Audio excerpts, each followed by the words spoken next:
Hello and welcome to Julie Hall Designs. My name's Julie Hall and today I want to share with you a new project, and it is our In the Hoop zippered pouch.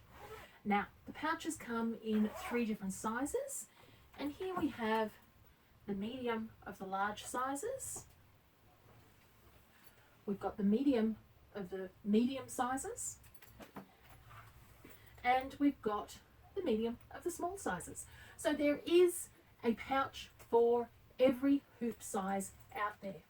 These pouches are so quick and easy to make because I've used clear vinyl. They are brilliant for holding any of life's necessities, and they are so simple. As an extra element of design, you can put in a grommet hole, and I'm probably using the wrong word there, and you can even hang these bags up for when you need them.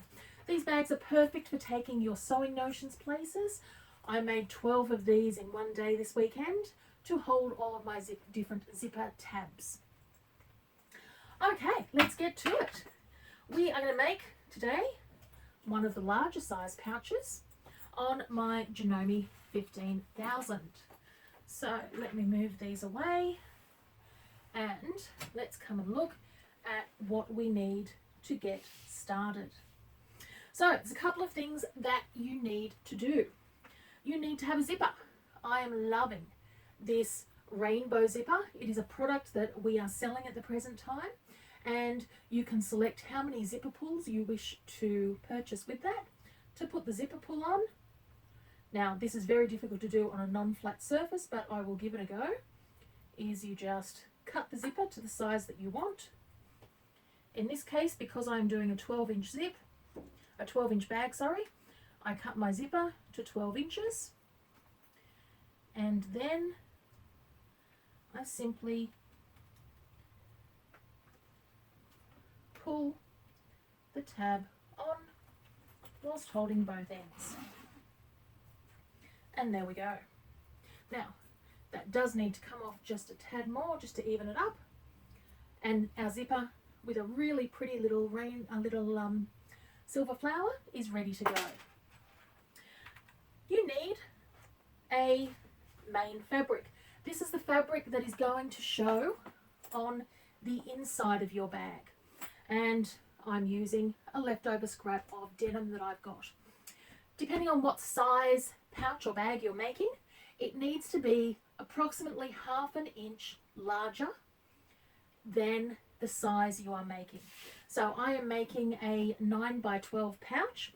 Therefore, I've cut this about 9.5, 9 3/4 by 12.5, 12 3/4. And I've got a piece of leftover wadding from another project in there to add bulk.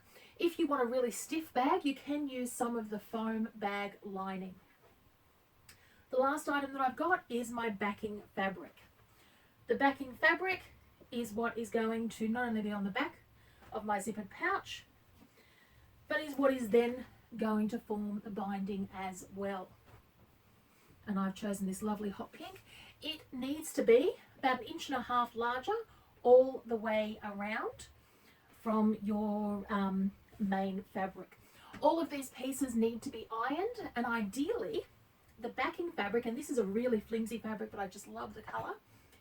So I've starched this fabric, which is going to make turning it into the binding a lot easier. The final item that I need is some vinyl. And I've cut a piece of vinyl, the same size as I cut the main fabric. And then from 2 inches down, I cut a strip of it. Our zipper is going to go between that strip, and we will have our vinyl front pouch sections. Other than that, you will need Stabiliser. Today I am going to use the Designs in Machine Embroidery Fuse So Soft. I've been wanting to give this one a go for a while, so it seemed like a good idea.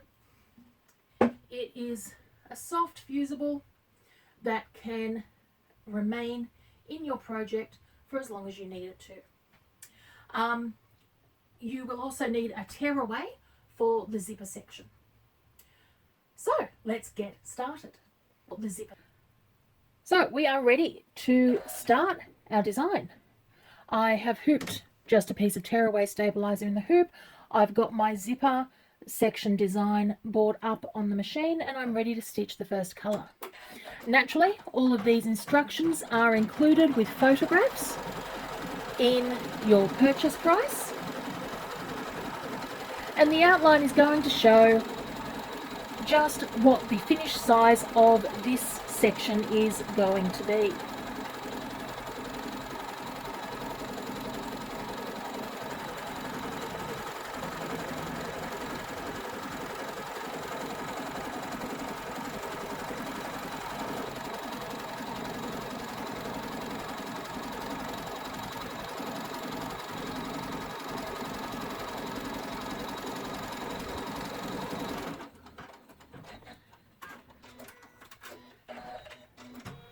Second section, or the second colour, is going to show us where we should be placing our zipper. Now, when it comes to your zipper, depends on which way you want your bag to open. Makes no difference whatsoever to me which way you choose.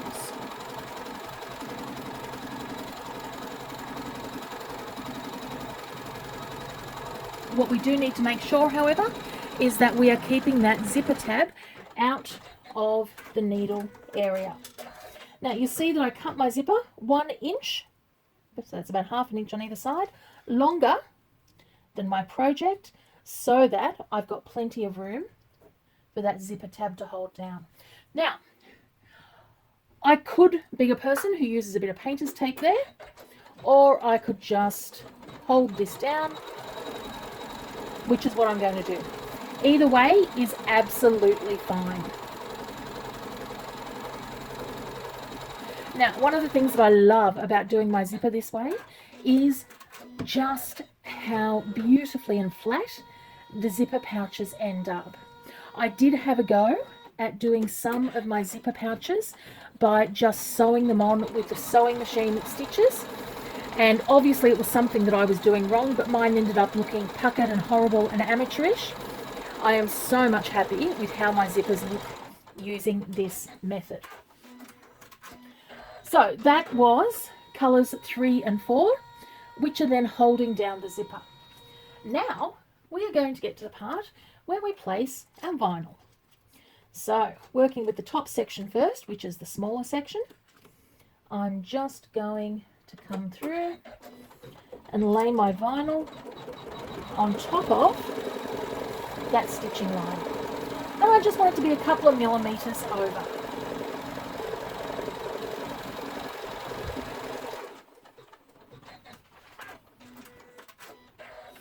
Great way if you need, and I'm going to pull my hoop forward to show me where I can lay this.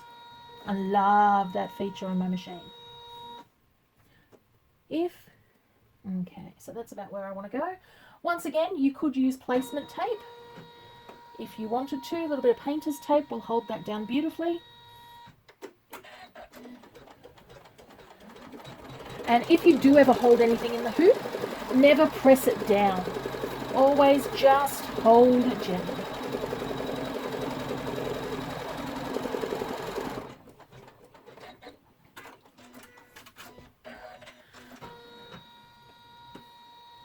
So now that the vinyl's on, we are up to our decorative stitching.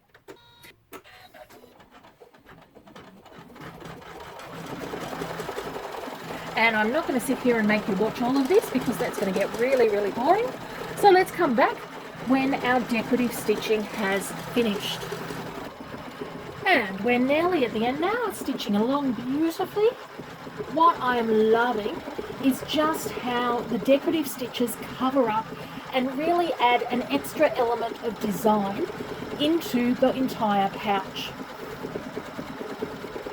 Now, another trick, if you are like me, and I'll grab you out a piece of what I have for my vinyl. This is my vinyl, and it is from my local home improvement store. In Australia, ours are called Bunnings. I know in America you have places like Lowe's, and everyone around the world will be able to buy a medium weight vinyl. But it distorts itself and it ends up really difficult to play with. So a trick that I've got is, if you have a pressing cloth or a pressing mat, place your vinyl between the two pieces of the pressing mat. And for instance, this is my pressing mat here. I placed my vinyl between the foam sides and I ironed it, so the heat is straightening it out, but it is not actually having the heat on it directly.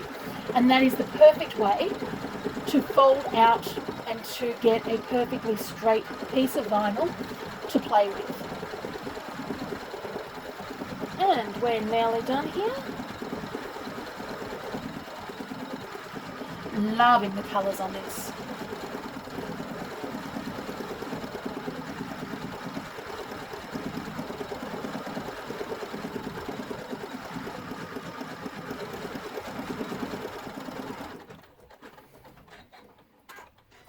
Okay, so our stitching is done, and now we are ready to remove our project from the hoop. I'm just going to send that back and delete that. So there you can see, or probably should turn it around the right way, my finished project. And then to prep it ready to sew onto the next panel, all I'm going to do is, with a pair of paper scissors, come and cut. And what you're really trying to do is just remove that stitching that was all the outline placement lines. They are going to stuff you up, and the easiest way to do that is to just come along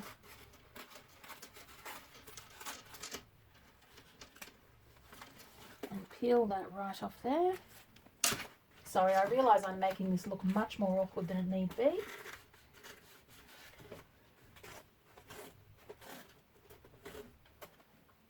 It's always much more difficult to do something on video.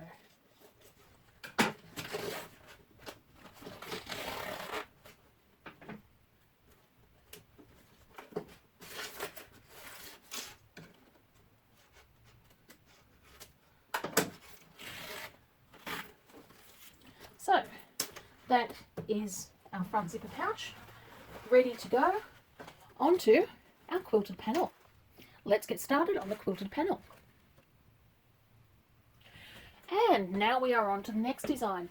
You can see I've brought this up on my screen, and I'm doing the gorgeous little cupcake design, which is one of the large quilting designs.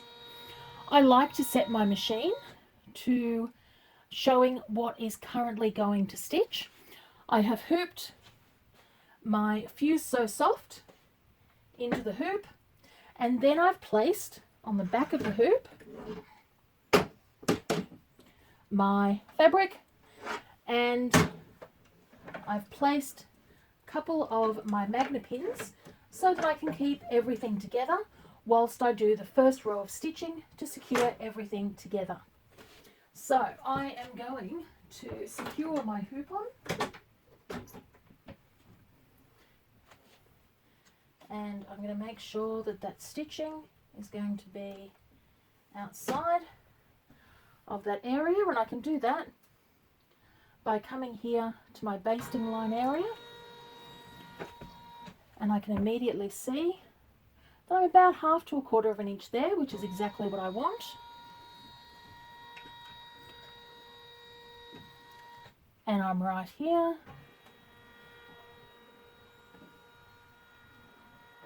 Coming around, all good. And to finish. So I'm not going to hit any of these MagnaPins. They are just going to hold everything secure whilst I do the first colour run. Let's have a go. So the first colour run holds everything together.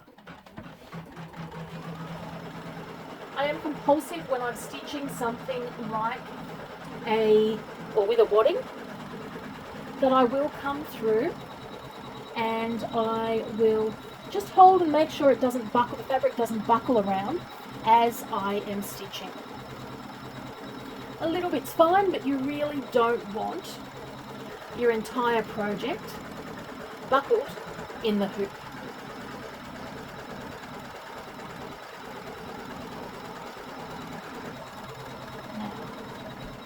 And you can see here just that tiniest little bit of buckling, and that is because of the weight of the body that I've used. But we are going to trim that off afterwards, so it's really no issue.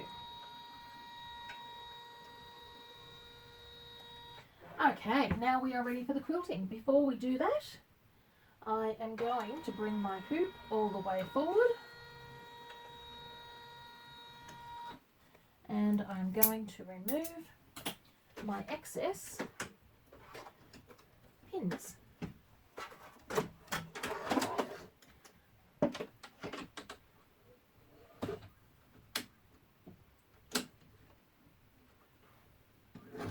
I've got one more back there. And just make sure that that is still smoothed out, but those MagnaPins have done their job and are now finished for this project.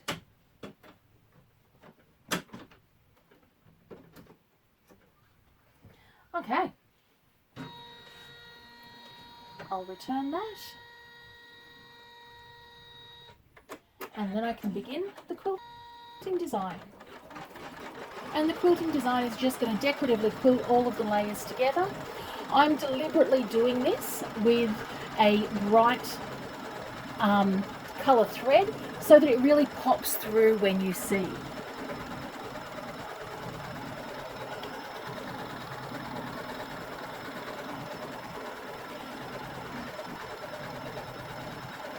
Now, don't worry, I'm not going to make you watch this entire thing. Let me speed it up for you, and I'll come and show you when we're all finished.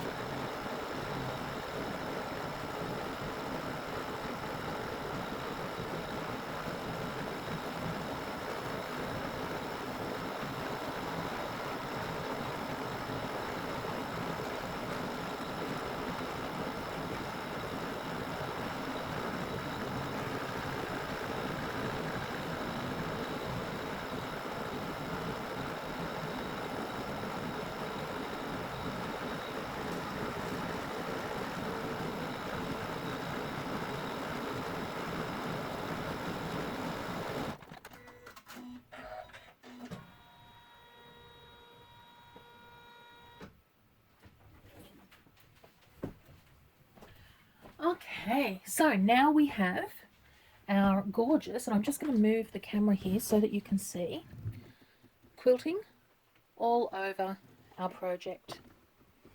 The next step, I'm just going to zoom out a little bit, is to come through and attach the vinyl to the project. Now for this, we have to make sure that our zipper is in the correct position, because if we stitch down here, you then cannot get the zipper through. We want to make sure it is lined up, and then, and I always stitch this on a slow stitch, we are going to come through and stitch the vinyl onto the quilted area.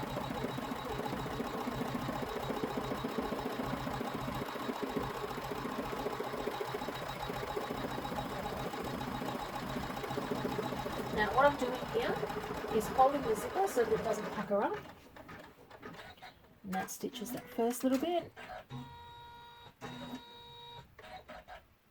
and then it's just going to come down, allowing you to just smooth out where your vinyl is.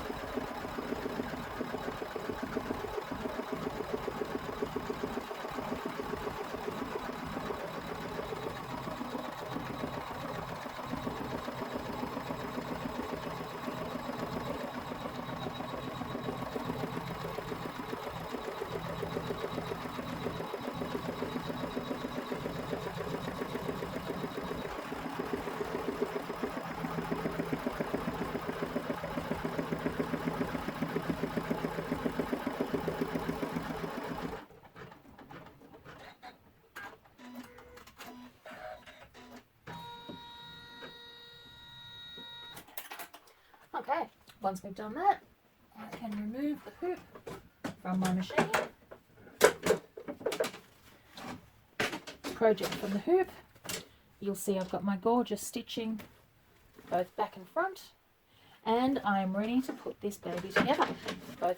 So let me come over and set up my trimming area. So you can zoom. Yep. 3, 2.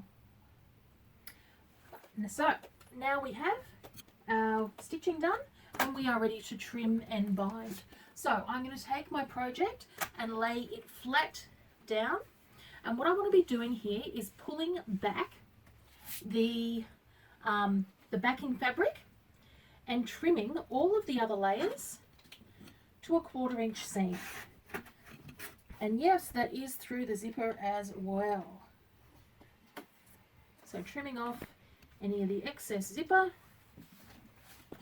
And I'm going to do my 2 end pieces first, because I've realised as I've done this that I'm probably going to have to use my longer ruler for the next bit. So, go.